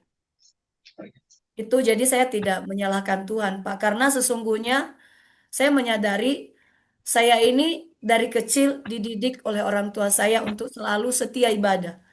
Saya nggak diizinkan orang tua untuk tidak ibadah, Pak. Tidak sekolah minggu. Dulu bapak saya sering mukul mukul kami, termasuk saya. Ya, tapi ya saya termasuk patuh, nggak melawan sama bapak saya kalau disuruh sekolah minggu. Ya, dulu bapak saya orang yang disiplin. Disiplin, setiap minggu harus sekolah minggu. Pulang sekolah minggu harus ke rumah. Nah, kadang saya namanya anak-anak main ke rumah teman dulu, baru pulang ke rumah, kena pukul sama bapak saya. Dan ternyata sekarang saya sadari bahwa hal itu adalah baik buat saya. Disiplin bapak saya itu sangat membuahkan kebaikan dalam hidup saya. Dan setelah saya merantau tadi, iblis ingin mencoba membelokkan jalan saya dengan tadi kata-kata manis. Gak usah tiap minggu ibadah. Sekali 2 minggu saja. Jadi 2 bulan, 2 kali dalam sebulan. Ngurangin, itu kata-kata manis, manipulasi. Dan saya tahu itu eh, adalah cara setan ingin membelokkan jalan saya. Itu sebabnya saya tidak menyalahkan Tuhan sedikit pun, Pak. Waktu saya di rumah sakit, saya udah menyadari hal itu. Karena sesungguhnya saya anak Tuhan. Dan saya tahu bahwa Tuhan punya rencana. Itu sebabnya ketika yang menabrak saya bertanya sama saya itu, saya tidak marah. Saya ketawa sama dia, senyum sama dia. Itu sebabnya ada wartawan yang datang dan juga itu mengurus apa ya, uang apa sih, sosial gitu, apa sih namanya, kok apa sih namanya, asuransi, Asuransi. asuransi. Jasara harja. Ya, Jasara harja. benar Pak, ya itu. Nah, itu ketika dia melihat saya ketawa sama yang itu nabrak saya, dia ngomong sama saya, kamu ya, kamu masih bisa ketawa, itu sebabnya kamu masih hidup dibuat Tuhan. Karena kamu sudah hancuran begini pun tubuhmu, kamu masih bisa memberikan senyum. Kamu masih bisa tertawa gitu. Padahal kalau dilihat kamu ini, kalau bukan karena Tuhan kamu sudah mati gitu. Nah, jadi eh, saya tidak marah karena saya tahu Tuhan punya rencana dalam hidup saya. Itulah jawaban saya kepada yang menabrak saya itu, Pak. Saya tidak sakit hati sama Tuhan. Saya juga tidak sakit hati sama orang tua, keluarga gitu. Ya, memang sempat saya bertanya dalam hati, kalau karena dosa saya masih ada anak yang lebih nakal dari saya. Kalau karena dosa orang tua, masih banyak orang tua yang berdosa. Tapi kenapa saya harus mengalami ini gitu? Tapi kembali saya ingat kata-kata saya waktu di bawah kolong mobil itu. Ampunin saya Tuhan. Saya tahu saya kecelakaan, teguran Tuhan buat saya. Karena sekarang saya ingat Pak, waktu SD saya pernah ngomong, kalau saya besar saya mau jadi pendeta. Tapi teman saya bully saya bilang gini, karena dulu waktu saya kecil saya tomboy. Saya tomboy, jadi kayak orangnya saya semangat kayak ini laki-laki gitu. Jadi teman saya bilang saya, "Hah? Apa cita-citamu?" "Iya, nanti kalau aku udah besar saya pengen jadi pendeta." Teman saya bilang gini, "Dengan gaya kamu, nggak yakin aku kok jadi pendeta. Udahlah, udah, nggak usah kamu cita-cita punya jadi pendeta. Nggak usah mikir jadi pendeta gitu." Lalu saya rubah cita-cita saya. Udahlah, saya mau jadi guru aja. Kalau enggak saya jadi pengusaha gitu. Jadi setelah itu kelas 3 SD kalau nggak salah. Terus setelah itu saya sekolah saya nggak ingat-ingat lagi. Tapi setelah saya jadi hamba Tuhan, saya baru ingat. Ternyata apa yang saya pernah ucapkan mau jadi pendeta, Terjadi. Tuhan jadikan. Tapi prosesnya Amin. masuk bawah kolong mobil dulu. Aduh. Saya ingat seperti Yunus, dia harus masuk ke dalam perut ikan. Iya, Baru betul. dia pergi ke Niniwe. Saya masuk kolong mobil dulu. Baru sampai pada rencana Tuhan. Dahsyat Tuhan. Aduh, Itu keren, Pak. keren, keren, betul. Luar biasa Bu, ya karena nggak semua orang itu bisa berdamai dengan sebuah keadaan, apalagi keadaan itu nggak baik. Right. Ketika kita berpikir bahwa apapun kejadian kita alami adalah bagian dari proses Tuhan, itulah Amin. yang membuat kita kuat Amin, ya menjalani proses walaupun itu pahit. Salut Bu, tetap semangat melayani dan berkati. Amin.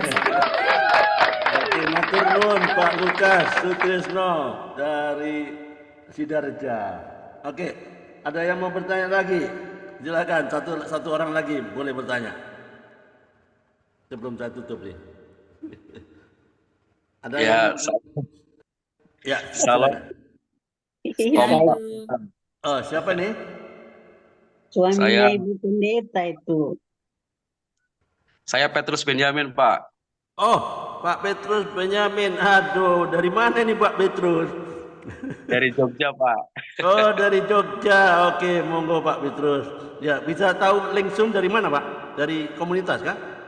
Dari Ibu Deborah, Pak. Oh, Ibu Deborah Harita. Oke, silakan monggo kalau ada yang mau tanya silakan bertanya. Kalau boleh buka kameranya supaya teman-teman bisa tahu. Sudah buka, Pak. Udah buka ya. Oke, silakan monggo. Iya, saya cuma nambahkan sedikit tadi bahwa Mm-mm. saya itu bersyukur Ya, bisa bertemu dengan Bu Deborah dan bisa menikah dengan Bu Deborah. Nah, itu buat saya Bu Deborah itu adalah ciptaan Tuhan dengan sentuhan tangan Tuhan. amin. Jadi kecelakaan itu adalah tanda-tanda di tubuhnya itu Tuhan yang buat gitu. Amin. Jadi Ya. saya merasa, saya langsung bisa bersentuhan dengan tangan Tuhan yang bekerja di dalam tubuh Bu Deborah gitu. Amin. Ini Pak Petrus ini suaminya Ibu Deborah kah? Iya. Betul, Pak. Aduh, cakep lah. Kita mana tahu namanya Pak Petrus Benyamin. Apa kabar Pak Petrus? Ya. Ya, sehat luar biasa, puji Tuhan. Ini saya masuk Pak, belum pulang. Ya. Oke, silakan. Ada yang mau ditanyakan? Silakan bertanya kepada sang istri tercinta. Wow. Silakan, monggo. Bukan bertanya tapi ada sedikit menjawab pertanyaan Ibu Pendeta Ati tadi. Oh ya, Eh, oke, silakan. Monggo. Dulu sempat waktu awal-awal menikah, Bu Deborah itu juga masih malu, masih suka malu. Nah, sehingga dia kemana-mana memang selalu pakai baju yang lengan panjang, celana lengan panjang, pakai kaos Iya, kaki gitu. Nah, kasihan. tapi sebagai seorang suami, saya selalu memberi support, memberi semangat. Kamu tuh cantik, Amin. kamu nggak usah malu. Udah punya suami, nggak usah malu kamu. Sama orang Amin. dilihat lukamu, dilihat apamu. Wah, keren. Luar Oke, biasa, Kecuali kamu Pak. luar belum, biasa nih. Oke. ya kecuali kalau kamu belum ada yang punya, mungkin kamu mau menutupi dirimu. Tapi sekarang kan sudah ada saya suamimu, jadi kamu nggak Amin. malu. Nah, sejak saat itu istri saya mau pakai celana pendek, mau baju you can see, dia udah nggak malu lagi, Pak. Amin. Betul. Iya, iya, iya. Ya, inilah pria Itu, yang beruntung nih ada di sini ternyata di ya, Jogja. itu aja, Pak. Ya, oke. Makasih, Pak. Makasih Pak Ketua Petrus Benyamin. Tani. Ya, Tuhan berkati. Ya. Oke, ada lagi yang mau bertanya? Silakan. Saya kasih kesempatan satu kali lagi. Karena sudah jam 1 lewat nih. Ya, silakan. Ada yang mau bertanya? Enggak ada. Betul, enggak ada. Siapa lagi? Ibu Tia, ada yang mau tanyakan? Surabaya? Halo? Oh, enggak. Belum, Pak. Udah cukup Cukup ya. bagus. Ya. Oke. Oke, kalau gitu saya mau akhiri aja ya. Nanti kesaksian Ibu Deborah Harita ini masih panjang. Nanti saya akan berikan sesi kedua lah. Ada hal-hal lain yang perlu kita gali lagi ya. Oke, Bu Deborah Harita. Pertanyaan saya terakhir ya. Bu Deborah kan di Nias living cost, nah, biaya hidup kan lebih murah daripada kalau dibandingkan dengan Purbalingga, ya enggak? Saya lihat living cost di Nias itu biaya hidup atau harga-harga makanan atau harga apapun itu lebih murah dibanding dengan di Purbalingga, benar? Gimana, Pak? Aduh, nggak dengerin, Suara Bapak kurang jelas. nggak dengerin kata-kata saya. Waktu Ibu Deborah pindah ke Purbalingga, living cost, biaya hidup di Nias sama di Purbalingga kan beda. Nias itu lebih murah daripada harga di Purbalingga. Saya lihat itu. Saya lihat, apakah Ibu Deborah merasakan hal itu? Kan lebih murah di Nias daripada di Jawa, ya enggak? Iya. Nah, Iya. ada perasaan apa waktu di Jawa lebih mahal?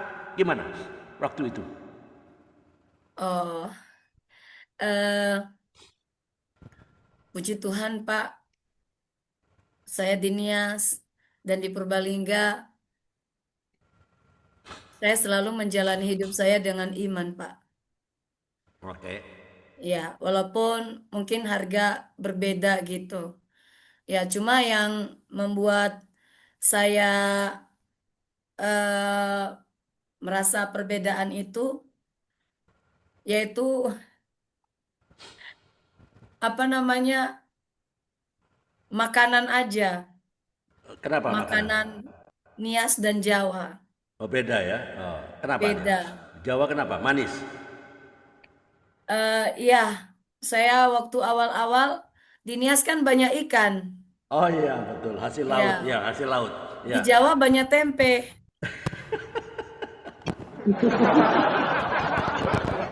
Iya, benar. Ya, nggak salah. Ya, Nias kan Nah, jadi hasil waktu laut. itu Ya, betul. saya 4 bulan nyampe di Purbalingga, saya opnam 4 hari. Kenapa Saya dia? masuk rumah sakit. Kenapa dia? Gara-gara Saya tempe. bingung mau makan apa. Jadi saya sering itu gitu. Saya sedikit agak tertekan gitu dengan suasana, dengan makanannya. Cari ikan segar nggak ada gitu. Lihat ikan di pasar udah pada mati gitu. Udah Iyalah, ikan mati lah. Mana ada dijual di pasar ikan hidup. Kalau di Nias itu ikannya masih segar-segar. Ya, kita Oke. ketemu ikan yang masih segar-segar. Tapi kalau di sini di Purbalingga itu ikannya udah di SS gitu. Oh, Kecuali di perikanan gitu. Nah, jadi bahaya. saya bingung gitu. Mau makan apa gitu. Adanya banyaknya tempe, tahu, sayur-sayuran, dan lain sebagainya gitu. Ya, dan itu membuat saya bingung gitu.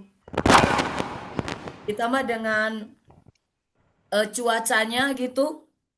Di sini agak lebih panas daripada di Nias gitu. Nias ya, oke. Ya, itu yang membuat saya perbedaan. Kalau mengenai harga-harga, karena saya tadi katakan saya sudah dididik dengan belajar hidup dengan iman, jadi saya nggak merasa takut atau cemas gitu. Jadi sejak dari saya kecelakaan itu mengalami banyak kepahitan sampai saya diproses jadi hamba Tuhan, ya anugerah Tuhan, saya bukan terbiasa gitu ya. Tapi ya Tuhan kasih saya kekuatan, sanggup menjalani kehidupan itu gitu. Jadi saya tidak merasa takut. Orang mungkin heran lihat saya. Saya kecelakaan begitu apa Parah. Ya. tragis gitu, tapi saya bisa bawa motor, bisa bawa motor, bisa mau motor kencang-kencang lagi gitu. Kata orang, kalau orang yang sering lihat kami kayak sama suami saya, kalau saya naik motor sama suami saya, kalau mau jalan cepat, saya yang di depan. Suami saya di Wow, kita oke. sering kita sering bareng ke Jogja naik motor. Nah, Kak, Oh, biar cepat jalan, ya saya yang di depan. Kalau oh, oke, oke. kalau jalan jauh gitu. Jadi itu Ya. anugerah Tuhan buat saya, Pak. Saya Amin, tidak amin. Oke. merasa takut karena tadi saya katakan saya menaruh Tuhan di depan saya gitu, memandang Tuhan dengan Amin. apa keadaan apapun, Ya. belajar untuk mengandalkan Tuhan. Jadi percaya Oke. saja. Ya. Ya. Oke. Soal makanan, kapan Ibu Deborah Harita bisa menyukai tempe tahu yang di Purbalingga banyak, di Jawa banyak tempe tahu. Ikan jarang, ikan mati. Itu ikan mati, nggak ada ikan segar, nggak ada. Ikan mati di SS ya benar, setuju. Kapan kira-kira perlu Ya mungkin adem? karena tidak terbiasa Pak, bahasanya juga kan saya tidak tahu. Saya pergi ke pasar nanya, ini ini harganya berapa gitu. Terus saya dijawab dengan bahasa Jawa, ngebu gitu. Saya dulu belum ngerti.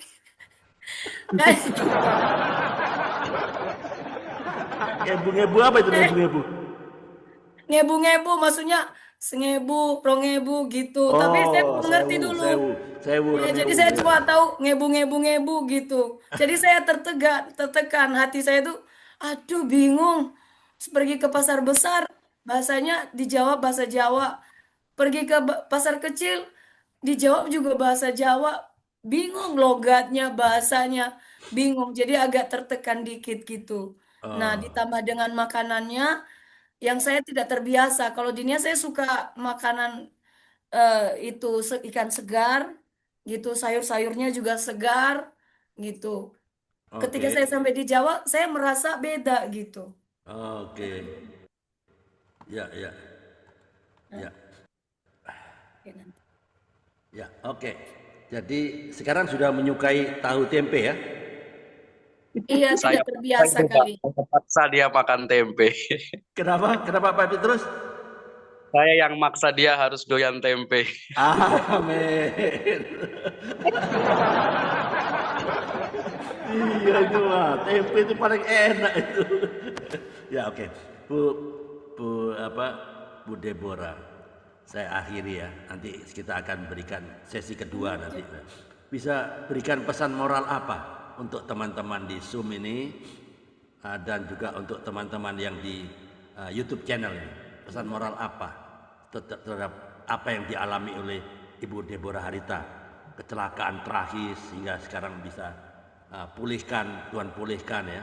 jasmani maupun rohani, ya tetap semangat, ya bisa berikan pesan moral. Silakan. Ya, pesan saya kepada teman-teman, kepada Bapak Ibu, yang pertama, apapun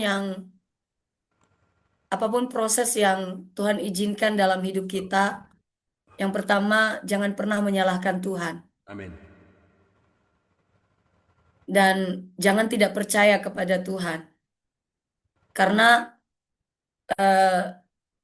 saya juga dikuatkan karena saya percaya seperti kata firman Tuhan di dalam Roma pasal 8 ayat 28, bahwa segala sesuatu mendatangkan kebaikan bagi orang yang mengasihi Dia. Ya, Allah turut bekerja. Roma Ya, 8:28. Ya, benar ya, maaf. Tuhan turut bekerja ya untuk mendatangkan Kebaikan kebaikan. bagi Ya, mereka yang mengasihi. Ya, ya, benar. oke, very good. Ya, jadi itu satu ayat firman Tuhan yang menguatkan saya, Bapak Ibu Saudara. Ya, kenapa saya tidak menyalahkan Tuhan gitu. Amin. Saya percaya bahwa proses yang saya hadapi, yang saya jalani, yang diizinkan Tuhan, bukan yang dibuat Tuhan ya Bapak Ibu Saudara, karena Tuhan tidak pernah merencanakan kecelakaan dalam hidup kita. Yeah. Tuhan tidak pernah merencana supaya saya kecelakaan ditabrak mobil, tidak Bapak Ibu Tidak. Saudara. Tetapi Tuhan izinkan Amin. hal itu terjadi karena Tuhan punya rencana. Ya mungkin karena saya tadi ngeyel ya, keras kepala, ya akhirnya saya diizinkan demikian karena firman Tuhan berkata, anak yang kukasihi kuhajar dan kutegur. Ya. Ajar, ya, betul. Jadi jangan pernah menyalahkan Tuhan dan jangan tidak percaya kepada Tuhan. Amin. Dan yang kedua, ya pesan kepada Bapak Ibu Saudara dan kita semua, mari tetap ikut Tuhan. Jangan pernah meninggalkan Tuhan. Amin. Walaupun dalam keadaan apapun, keadaan kita sesulit apapun, seberat apapun, jangan pernah kita meninggalkan Tuhan. Karena kalau kita meninggalkan Tuhan, bukan Tuhan yang rugi. Tuhan tidak pernah rugi kalau kita meninggalkan Dia, tapi kita yang rugi. Yes. Amin. Karena kalau kita tidak mau, orang lain akan Tuhan selamatkan. Yes. Kalau kita tidak mau melayani Tuhan, tidak mau menyambut panggilan Tuhan, Tuhan akan pakai yang lain.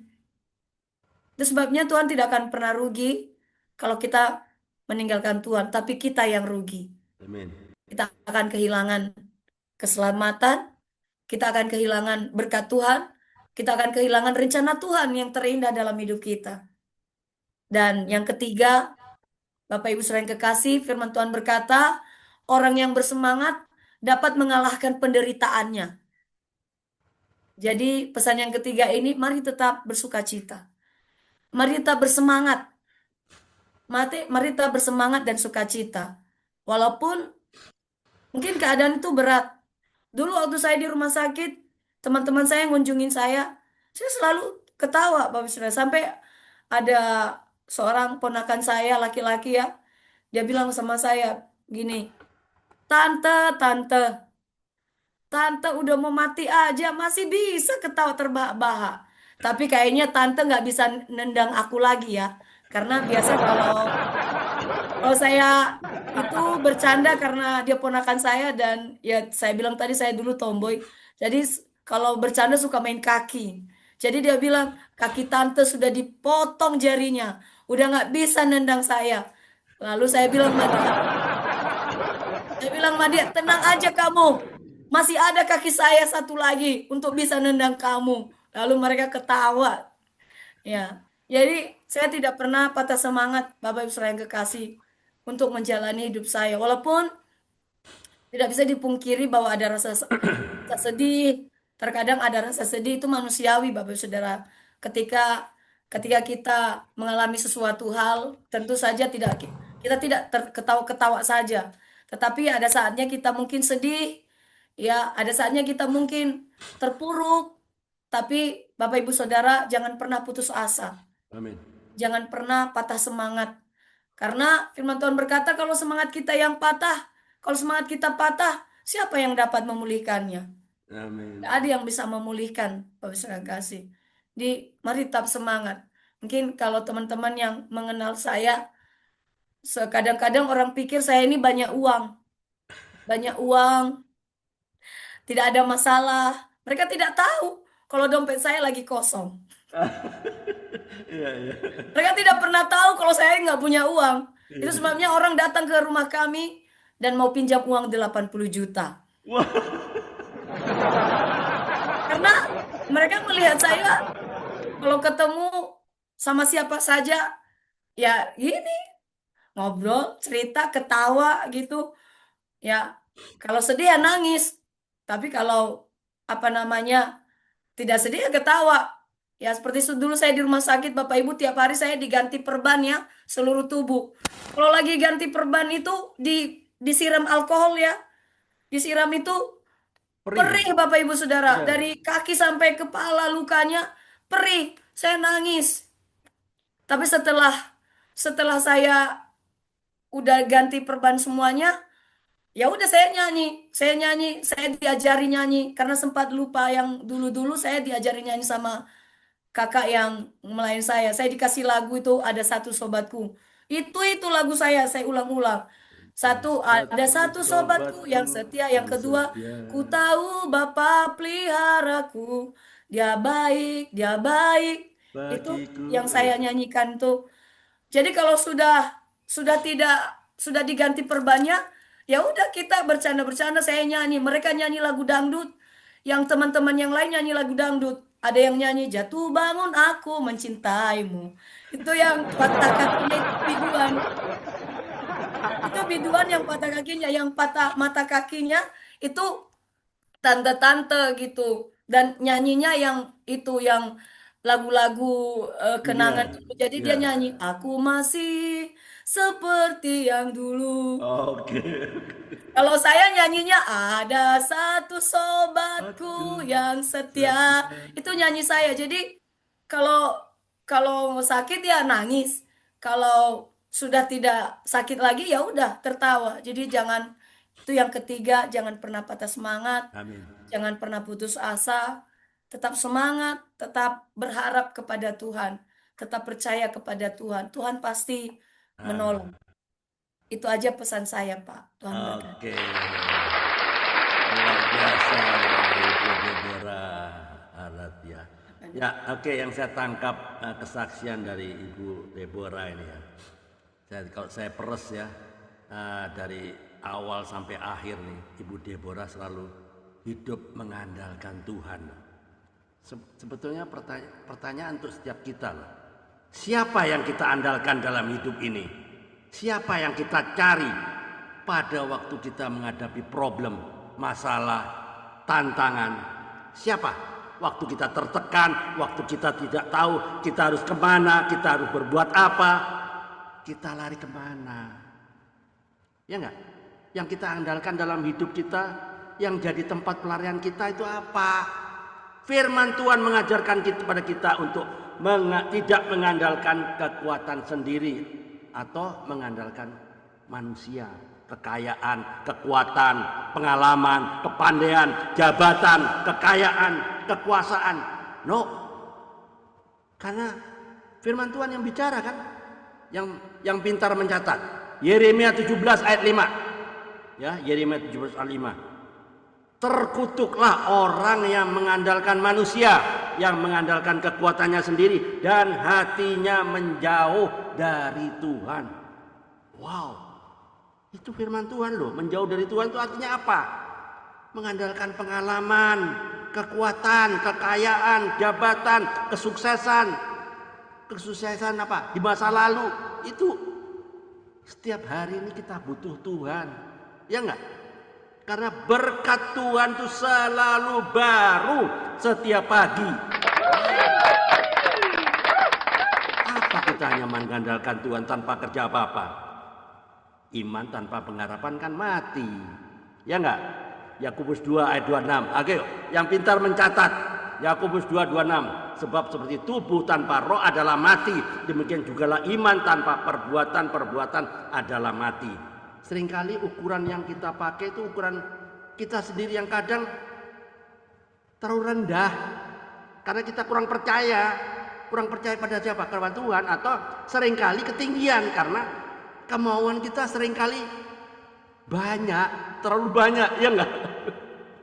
Kita sering lupa bahwa Tuhanlah yang pegang kendali hidup kita. Manusia boleh berencana, tapi Tuhanlah yang menentukan. Seringkali kita maksa apa yang kita mau untuk hidup kita tanpa mau mengerti rencana-rencana Tuhan yang sebenarnya. Sepertinya manusiawi dong jika kita minta tolong pada orang hebat. Ya enggak? Manusiawi enggak? Sepertinya manusiawi. Orang yang punya kuasa untuk menolong kita. Wow, saya kenal dengan orang top loh, Bu Deborah. Punya link dengan orang yang berpengaruh di pemerintahan. Ya gitu-gitulah ya. Jangan pernah merasa kuat.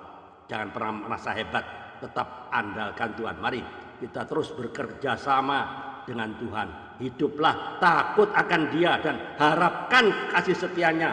Ketahuilah, kita ini bukan siapa-siapa tanpa Tuhan. We are nothing without God. Ya enggak?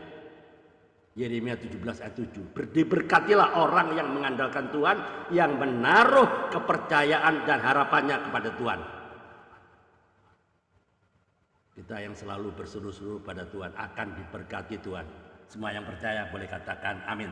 Tiada hari tanpa memberitakan kebenaran pada firman Tuhan. Tiada hari tanpa bersaksi tentang Kristus. Tiada hari tanpa memenangkan jiwa. Padi sudah menguning, tapi pekerja sedikit. Save the lost at any cost. Selamatkan yang terhilang berapapun harganya. Tetap semangat Bu Deborah, teman-teman. Tetap semangat. Terima kasih atas kehadiran teman-teman. Ada Bu Arianca, ada Bu Sia, ada Pak Edi, Pak Lukas, Bu Ati, dan Pak Petrus. Tuhan memberkati. Saya akhiri sesi ini. Meskipun belum tuntas ini Ibu Deborah, nanti saya akan berikan sesi kedua. Oke, Tuhan berkati. Sampai jumpa lagi ya Bu Deborah. Terima kasih atas kesaksiannya. Oke, Tuhan berkati. Saya stop.